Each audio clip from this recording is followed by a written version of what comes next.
कर्क राशी जून 2026चे मासिक राशीफल. कर्क राशीच्या जातकांनो, तुम्हाला एकांताची खरोखरच गरज आहे. महिन्याची सुरुवात ही सूर्याच्या मिथुन राशीतील भ्रमणाने होईल. 1 जूनला बुध कर्क राशीत प्रवेश करत आहे, ज्यामुळे तुमची मनस्थिती मंद होईल. पुढील काही आठवड्यांमध्ये तुमच्या यशाची गुरुकिल्ली ही एकांत असेल. एकटे फिरायला जाणे किंवा एकटे असताना स्वतःच्या अंतरात्म्याचा आवाज ऐकणे तुम्हाला हवा असलेला बोध मिळवून देऊ शकतो. तुम्ही घरातील प्रत्येक सदस्यांसाठी सर्व काही करता. आता वेळ आली आहे तुमच्या स्वप्नांकडे लक्ष देण्याची. 1 जून रोजी बुध तुमच्या राशीत प्रवेश करत असताना तुमची सत्य बोलण्याची हीच वेळ आहे.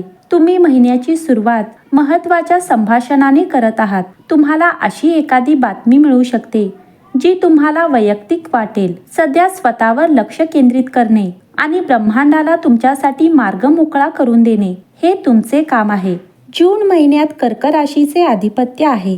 जेव्हा आयुष्य कठीण वाटतं तेव्हा स्वतःवरची आशा सोडू नये, हे खूप महत्त्वाचे आहे. तुमच्या आयुष्यात असे क्षण येतील जेव्हा तुम्हाला हार मानावीशी वाटेल किंवा तुम्ही थकून जाल आणि विचार कराल की हा प्रवास खरोखरच प्रयत्नांना योग्य आहे का. पण कर्क राशीच्या काळातून दिसून येते की भावना तुम्हाला मागे खेचू शकतात. हा महिना तुम्हाला कर्मांबद्दल एक मौल्यवान धडा शिकवणारा आहे. जून महिन्यात हे लक्षात ठेवा की जेव्हा एक दार बंद होते तेव्हा दुसरे दारही उघडते. या महिन्यात तुम्ही स्वतः एक दार बंद कराल किंवा कदाचित विश्वास तुमच्यासाठी ते दार बंद करेल, जेणेकरून तुम्हाला तुमच्या जीवनाच्या एका नवीन टप्प्यात प्रवेश करता येईल. दोन्ही परिस्थितीत दुर्दैवाला सुदैवाकडे नेणाऱ्या वाढीच्या वेदना म्हणून पहा. भाग्याचे उलटे चक्र सुरुवातीला नेहमीच शुभशकुन नसते, परंतु या महिन्यात तुमच्या परिश्रमाने तुमची प्रगती होईल. तुमच्या आयुष्यातील एक अध्याय संपत आहे. 15 जूनच्या सुमारास बदलांचा एक काळ सुरू होतो, जेव्हा मिथुन राशीतील अमावस्या तुमच्या भूतकाळाचे द्वार उघडते. तुम्हाला काही आध्यात्मिक बंध तोडावे लागतील आणि काही गोष्टींसाठी स्वतःला माफही करावे लागेल. तथापि हे पुन्हा एकदा जखमा भरून काढण्यासाठी आहे आणि ते वेदनादायी असेल तरी एका मोठ्या हिताचा भाग आहे. हा महिना तुमच्यासाठी भाग्यवान आहे.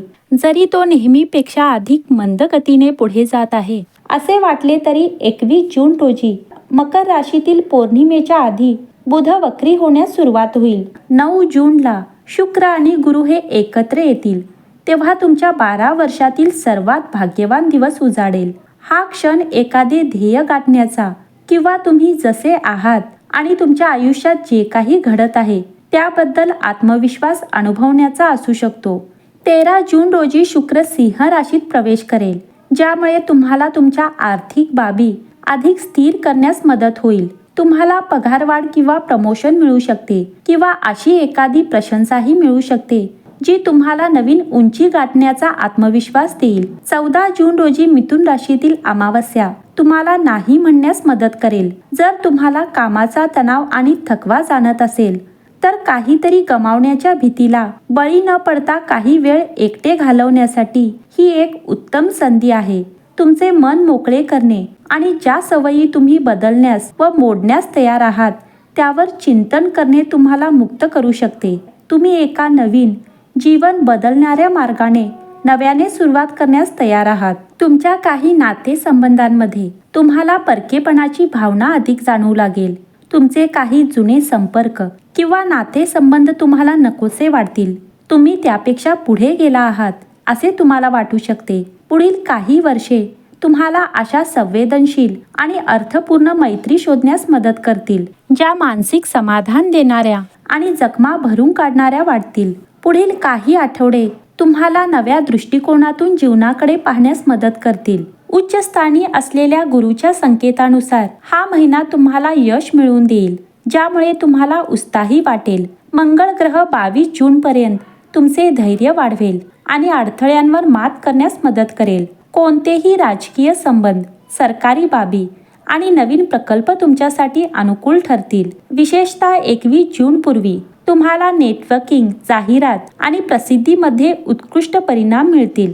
व्यावसायिक आघाडीवर तुम्ही महत्त्वाकांक्षी सक्रिय राहाल आणि प्रगती कराल. मंगळ तुमच्या करिअरच्या घरात असल्यामुळे तुम्ही तुमच्या व्यवसायात धाडसी निर्णय घ्याल 15 जून नंतर तुम्हाला परदेशी प्रकल्प मिळतील. एखाद्या परदेशी कामाच्या संधी देखील मिळतील.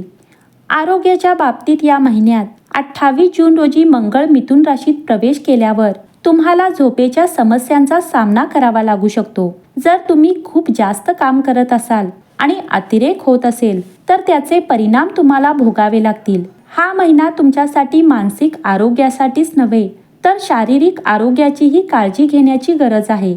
ही वेळ जरी तुम्हाला थकवणारी असली तरी ती तुम्हाला तुमच्या स्वतःच्या सवयी बदलण्यास आणि तुमची काही स्वप्ने पूर्ण करण्यापासून रोखणाऱ्या पद्धती सोडून देण्यास मदत करू शकते. मकर राशीतील पौर्णिमा बुध तुमच्या राशीत वक्री होत आहे, ज्यामुळे गोष्टी अधिकच गोंधळात टाकणाऱ्या ठरतील. तुम्हाला गैरसमज झाल्यासारखे वाटू शकते, पण हार मानू नका. थोडा वेळ घ्या स्वतःला नव्याने घडवण्यासाठी आणि तुमच्या व्यक्तिमत्वाच्या ज्या पैलूंमधून तुम्ही बाहेर पडला आहात त्यांना निरोप देण्यासाठी ही एक उत्तम वेळ आहे.